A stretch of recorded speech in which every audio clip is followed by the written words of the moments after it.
నమస్తే ఫ్రెండ్స్, నేను మీ Errabelli Rajinikanth, political analyst. నేటి భారతం ప్రోగ్రామ్కి స్వాగతం. వాళ్ళకి విభజన హామీలతోటి లేదు కదండి, ఇప్పుడు అంతా స్పైసీ న్యూస్ కావాలి. వాళ్ళకి ఏదైతే ఎక్కువ క్లిక్ బైట్ ఉంటుందో దాని మీదనే ఎక్కువ వాళ్ళు వర్కౌట్ చేస్తున్నారు మీడియా వాళ్ళు. ఇప్పుడు అది రెండు పార్టీలలో ఏ పార్టీ లేవనెత్తినప్పుడు మీలాంటి వాళ్ళు మూడు పార్టీలు, ఉత్తర భారతీయ జనతా పార్టీ అదుపాద్యంలో పనిచేస్తున్న మీడియా, నేను ఇంకా మీకు చెప్తున్నాను, మీ మీడియా కూడా జరగబోతుందండి ఇది. అవును, అదృష్టవశాత్తు మన మీడియా మీద కన్ను పడలేదు. ఆదాని గారి కన్ను ఆల్రెడీ మొదలు పెడుతున్నారు. రేపు ఏం కొంటారో తెలియదు. ఆల్రెడీ ఎన్నిటికి నెల చేదిక్కించుకుని చూశారు. తెలుగు జాతి ఇప్పటికన్నా మేలుకుపోతే నేను తెలంగాణ కూడా చెప్తాను. ఎందుకంటే జీవి కృష్ణారెడ్డి గారి వయసు 82 సంవత్సరాలు. 2020 ఏప్రిల్ మే అనుకుంటా. అందరూ కూడా మనందరం కూడా తలుపులు వేసుకుని ప్రతి ఒక్కళ్ళు తెలంగాణలో కాదు ఆంధ్రప్రదేశ్ తెలుగు జాతి బిడ్డలందరూ ఈ మాట వినాలండి. ఆయన ఎవరు, నా బంధువు కాదు, ఏ జిల్లా కూడా తర్వాత చెప్తాం. ఆయన నెల్లూరు జిల్లా అయితే అల్లుడు గారు సోమభూపాల్ గారిని గద్వాల రాజు గారు అయినా రాజా గారి కొడుకు, మీకు తెలుసు కదా, జీవి కృష్ణారెడ్డి గారి సన్నెల్ల. అంటే ఏ ప్రాంతమైనా అనవచ్చు. ఆయన్ని మనందరం నాగేశ్వరరెడ్డి గారు ఈ స్పైక్ పెరిగింది, ఆ స్పైక్ పెరిగిందంటే ఇళ్లలో తలుపులు వేసుకుని లోపలికి వచ్చి అన్ని ఇలా కొట్టుకుని మనం స్ప్రే కొట్టుకుని తెప్పించుకుని భయపడుతూ ఉన్న రోజుల్లో ఆయన ఢిల్లీ పిలిచి ఈడీ ఇంట్రాగేట్ చేసి, ఇఫ్ ఇట్ ఈస్ సో, నేను చెప్తున్నాను, నిన్ను తీసుకెళ్ళి అక్కడ ఈ కోవిడ్ పేషెంట్ పెట్టాల్సి వస్తుంది, ఈడీ అరెస్ట్ చేస్తుందని బెదిరింపులు వచ్చిన నేపథ్యంలో అని వార్తలో ఆపరేట్ ఇష్యూ డిఫరెంట్ ఇష్యూ వచ్చిన నేపథ్యంలో ఆయన భయపడిపోయి ఇంటికి వస్తే వాళ్ళ ఇంట్లో కుటుంబ సభ్యులు, వాళ్ళ అమ్మగారు, నాన్న నువ్వు బతికితే చాలు మాకని ఇచ్చేసి, అంటే ఆదాని గారు నిర్దయగా అది లాక్కుంటే ఈ వార్త బయటకు వస్తే మళ్ళీ ఆయనతో సంవత్సరం తర్వాత, నిజంగా చెప్తున్నాను, నేనేం వాళ్ళు నన్ను బెదిరించలేదు, ఆదాని గారు ఖచ్చితంగా చెప్తాను, ఆదాని గారు నన్ను ఏం అనలేదు, ఆదాని గారు దేవుడు, ఆదాని గారు బెదిరించలేదు, ఆదాని గారు బెదిరించి 6 సార్లు చెప్తేనే అర్థమైపోయింది ఎవరు బెదిరించారు.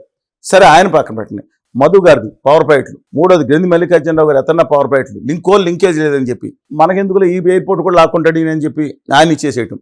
కృష్ణపట్నం పోర్ట్ అండి, అది కృష్ణపట్నం పోర్ట్ ఒకటే కాదు, అది ఒక సెజ్, 4 రకాల సెజ్, 2 కూడా అది అద్భుతంగా ఉంటే దాన్ని పట్టుకుని దాన్ని కాజేయటాన్ని చూస్తే వాళ్ళు ఒప్పుకోపోతే వెంటనే జగన్మోహన్ రెడ్డి గారిని వాడుకున్నారు.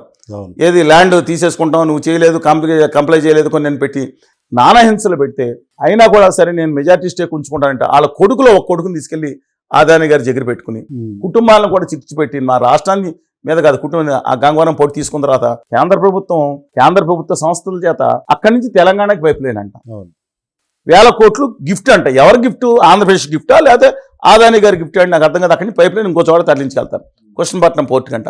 అంతవరకు అవసరం లేదు. ఇప్పుడు కృష్ణపట్నం పోర్టు మీద 1000 కోట్లు డెవలప్ చేస్తారని చుట్టుపక్కల కేంద్ర ప్రభుత్వం అయిపోయింది. ఇక ఆఖరిగా సచిన్ రామలింగరాజు గారి తోడేళ్ళు గారు, డిఎస్ రాజు గారు, మనం చూడని పేరు, గంగవరం పోర్టు ఉద్యమం జరిగినప్పుడు అక్కడ గంటా పాపారావు గారు మేము అందరం వెళ్ళినప్పుడు ఆయన చనిపోయారండి. గంటా పాపారావు గారు అక్కడ చంద్రబాబు నాయుడు గారి ప్రభుత్వం చాలా దుర్మార్గంగా చేసింది అనుకున్నాం. ఏదైనా కానీ అరెస్టు ఇబ్బందులు, ఒక హామీ ఇచ్చారు. 30 సంవత్సరాల తర్వాత ఈ పోర్టు 5,000 ఎకరాలు, అప్పుడు విలువ 40,000 కోట్లు 50,000 ఎంత ఉన్నా సరే ఆంధ్రప్రదేశ్, ఉమ్మడి ఆంధ్రప్రదేశ్ ఆస్తిగా ప్రజలు చెంది, ఇది build to operate own transfer, అంటే తిరిగి రాష్ట్ర ప్రభుత్వానికి 100% షేర్ వస్తుందనే ఉద్దేశంతో మంచి కండిషన్ పెట్టారు చంద్రబాబు నాయుడు గారు.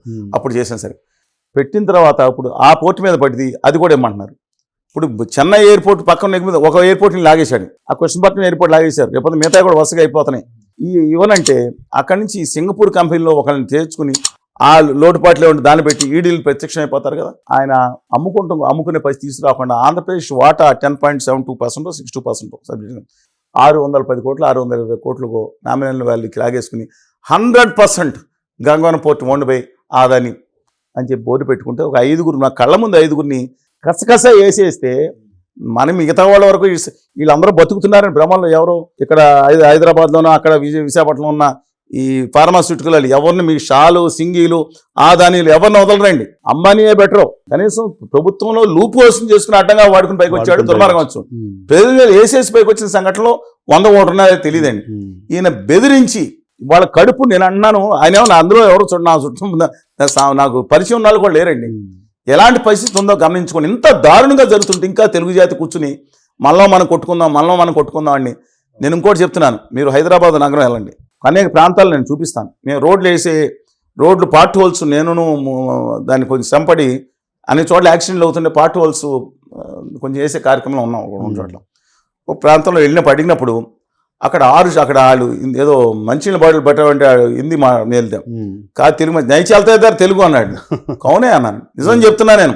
ఆ రోజు ఆంధ్ర తెలంగాణ ఇష్యూలో ఆ రోజు భాష అవమానించారు అన్నారు కదా. ఎస్, యాసను అవమానించారు. మా గోదావరి యాసను కూడా అవమానించారు, ఉత్తరాంధ్ర యాసను అవమానించారు. తెలంగాణ యాదగిరి కాకనే రౌడీగా అయిపోతాడని కొంతమంది అందరినీ నిమ్మక చేశాను. అలాంటి సందర్భంలో వాళ్ళు నేను అక్కడ కావాలని మనిషిని పంపించి, డ్రైవర్ని, మా వ్యక్తిగత సహాయాన్ని పంపించి 7 షాపులు కూడా మారబడింది. ఒక్క మా 6 వయసులో ఒక్కళ్ళు మొత్తం కమ్ముకు వచ్చేసారు. రాజమండ్రి కానీ పక్కన కానీ తప్పని నేను అన్నాం. కానీ వాళ్ళు ఒక భాషని నీచంగా అసలు పని మనిషి ఏంటంటే వాళ్ళు నేను అన్నాను. ఇంకా పీక్స్ ఏంటో చెప్పనా, మీరందరూ కూడా అడుగుతారు ఉత్తర భారతీయ జనతా పార్టీ అంటే ఎందుకు అంటున్నారని. బీజేపీ వల్ల ఆంధ్రప్రదేశ్కి అన్యాయం జరిగిందన్నది ఇవాళ ఆంధ్రప్రదేశ్లో ఏ పౌరుడినైనా చెప్పేటువంటి తెలంగాణకు కూడా అన్యాయం జరిగింది. తెలంగాణకు కూడా ITR. తెలంగాణకు కూడా ITR రూపంలో కానీ వివిధ రూపంలో అన్యాయం చేశారు. నేషనల్ ప్రాజెక్ట్ ఒకటి లేదు.